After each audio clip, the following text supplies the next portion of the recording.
নাকি যাদবপুরে খুব সিন্ডিকেট রাজ আছে? এটা নিয়ে আপনার কি বক্তব্য? এতদিন ধরে যে আমাদের কবি সুভাষ মেট্রোটা রিনোভেশন হয়ে যাচ্ছে, তো পাগল করে দিত লোকজনকে, এটা নিয়ে আপনি কেন লড়ছেন না? অসুবিধা হচ্ছে দাদা। এরা নরেন্দ্র মোদীর সাথে দেখা করে বাংলার যে পাওনা তাকে বন্ধ করার জন্য।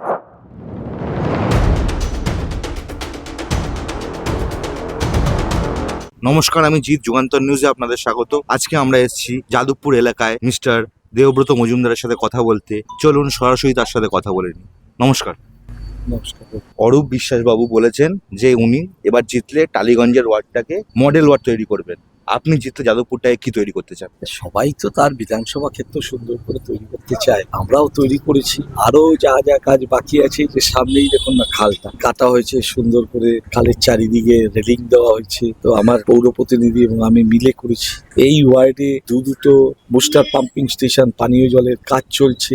সারা যাদবপুরে 10টার উপর পানীয় জলের বুস্টার পাম্পিং কাজ চলছে। রাস্তাঘাটের অবস্থা দেখতে পাচ্ছি, উজ্জ্বল আলো আছে।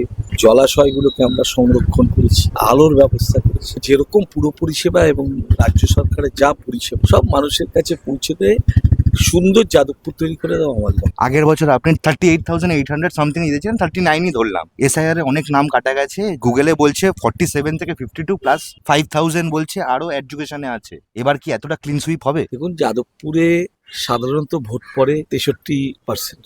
তো এই যাদের নাম কাটা গেছে, যারা নেই, তাদের নাম বাদ যাওয়াতে কোনো প্রভাব পড়বে না, কারণ তারা তো ছিলই না। গতবারও ভোট দেয়নি, গতবারও 63% এই জন্য যাদবপুরে পার্সেন্টেজ অফ ভোটিংটা খুব কম হয়, বিশেষ করে যেসব জায়গার থেকে নামগুলো বাদ গেছে সেসব জায়গায়। আমাদের এখানে এডুকেশনে 4,000 নাম আছে। আমাদের দাবি হলো যে প্রত্যেকটা যোগ্য ভোটারের নাম থাকুক, অযোগ্য ভোটারের নাম বাদ দিক। তো যেই প্রসেস করে মানুষকে উদ্বেগে রেখে এত মানুষ আত্মহত্যা করতে বাধ্য হলো, এত মানুষ লম্বা লাইন দিল, এখনো অনেক মানুষ উদ্বেগে রয়ে গেছে। এইটাকে এত দ্রুততার সাথে না করলে আরো সুন্দরভাবে করা যেত, মানুষের কোনো অসুবিধা হতো না। কালকে যাদবপুরে মিছিলটা দেখলাম, বামদের মিছিলটা কিন্তু বেশ বড় ছিল।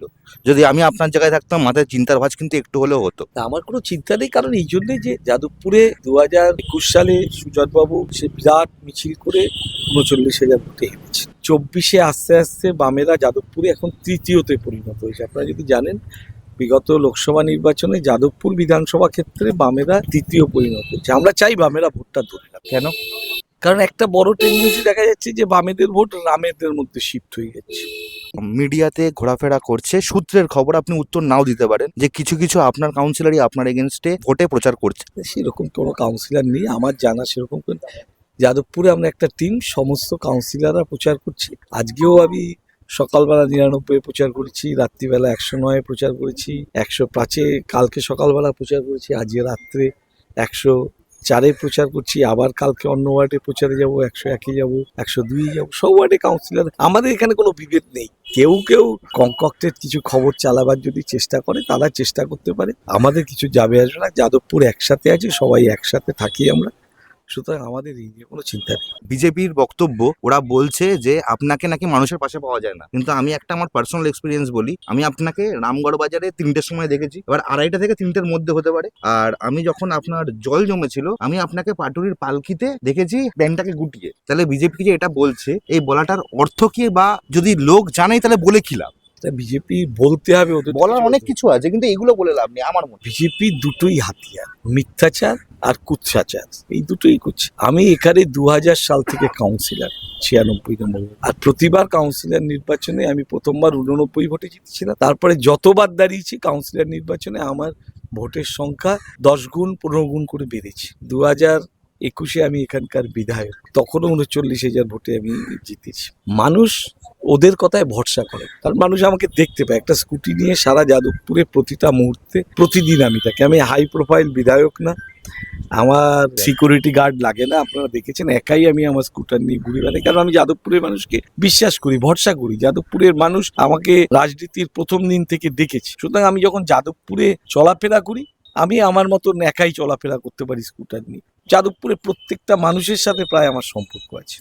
তাহলে এবারও ক্লিন সুইপ, আর মোটামুটি লিড কত? দেখুন, আমাদের লক্ষ্য হলো 5 বছর আমরা কাজ করেছি। আমার পৌর প্রতিনিধিরা 5 বছর সাফল্যের সাথে কাজ করছে। আমার যেটা সাফল্য বলছি, আসলে এই সাফল্যের ভাগিদার আসল অংশ আমার পৌর প্রতিনিধিরা করছে। আমি তার ভাগিদারিত্ব নিচ্ছি। আমি চেষ্টা করেছি তাদের সাথে থেকে তাদের কাজকে কমপ্লিমেন্ট করা, সাপ্লিমেন্ট করা, রাজ্য সরকারের সাথে কথা বলে বিভিন্ন ভালো কাজকে নিয়ে আসা। বাঘাযতীন হসপিটাল হোক, যাদবপুর বিজয়গড় হসপিটাল হোক, এই যে জলের এই যে খাল পরিষ্কার হোক সেই দপ্তরের সাথে কথা বলে, এই যে বুস্টার পাম্পিং স্টেশনগুলি হোক, আমাদের কাউন্সিলরদের সাথে হাতে হাত মিলিয়ে আমরা যৌথভাবে এই উন্নয়নের কাজ করেছি। সুতরাং আমার বিশ্বাস আমার যে ভোটের যে গতবার যে ব্যবধান ছিল তার থেকে ব্যবধান বাড়বে। আপনার কথাতে উঠে এলো হসপিটালের কথা। আজকেই সর্বরী দেবী মানে যিনি বিজেপির প্রার্থী উনি বলেছেন যে যাদবপুরে এমন কোনো হসপিটাল নেই যাদবপুরের লোককে নাকি ভাঙড় ছুটতে হয়। আজকেই বলেছেন। ভাঙড় হলো দক্ষিণ 24 পরগনা জেলার সদর হসপিটাল, ওটা টালিগঞ্জের হসপিটাল না, ওনার জানা নেই তাই উনি বলেছেন। আমার বাঘাযতীন হসপিটালে আইসিইউ ইউনিট আছে, আগে কোনোদিন আইসিইউ ইউনিট ছিল না। বাঘাযতীন হসপিটালে আইসিইউ ইউনিট হয়েছে। এটা আমারও জানা নেই। আচ্ছা, বাঘাযতীন হসপিটালে প্রায় সব রকম চিকিৎসা হচ্ছে। বিজয়গড় হসপিটালের আমূল পরিবর্তন হয়ে গেছে, যে কোনোদিন সকালে দেখবেন রোজ হাজারের উপর রোগী বিজয়গড় হসপিটালে আসছে, সব রকম রোগের চিকিৎসা হচ্ছে। সুতরাং আমরা চেষ্টা করেছি, মমতা ব্যানার্জি চেষ্টা করেছেন যে রাজ্যের স্বাস্থ্য ব্যবস্থাটাকে পাল্টে দিতে।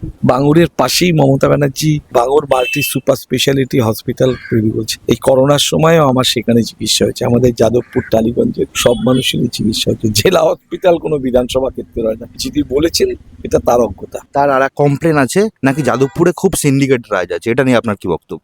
আপনারাই দেখুন না, কাউকে জিজ্ঞেস করুন যে যাদবপুরে কোথাও কেউ জোরাজুরি করতে পারে কিনা। একবার জিজ্ঞেস করুন যে যাদবপুরে কোনো একটা কন্ট্রাক্টর, কোনো একটা প্রমোটার, কোনো একটা ব্যবসায়ী কোনোদিন তাকে বিধায়ককে কোনো একদিন কোনো বিশেষ কোনো কোচের ব্যবস্থা করতে হয়েছিল। এইখানে নেই, বিজেপির কাছে বলবার কিছু নেই, তাই বিজেপি এইসব বলছে। আপনারা জিজ্ঞেস করে আসুন না, দেখে নিন না। আমি তো বলছি আমাদের যাদবপুরে মুক্ত জায়গা, আপনারা কথা বললে যাদবপুরের মানুষের পালস বুঝতে পারবেন। যারা বাইরে থেকে একদিন আসবে আর এসে একটা অভিযোগ জানাবে, অভিযোগ জানাবার জন্য অনেক রকম অভিযোগ আছে, বিরোধীরা অভিযোগ জানাবে। আমাদের কাজ হলো উন্নয়নের কাজ করা, আমরা করি, মানুষ বিচার করি। আর আমি একটা কোয়েশ্চেন করছি, যে মমতা ব্যানার্জি যদি যাদবপুরে বিধায়ক হতো, এতদিন ধরে যে আমাদের কবি সুভাষ মেট্রোটা রিনোভেশন হয়ে যাচ্ছে, তো পাগল করে দিত লোকজনকে।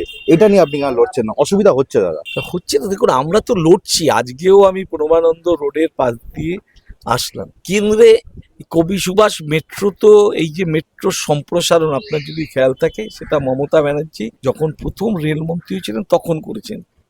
রিনোভেশন সবে শুরু হয়েছে, বন্ধ আছে। না না, যখন স্টেশনটা হয়েছিল, এই যে আগে তো টালিগঞ্জ পর্যন্ত হ্যাঁ, ছিল, তারপর বাড়িয়েছেন, তারপরে বাড়ছে।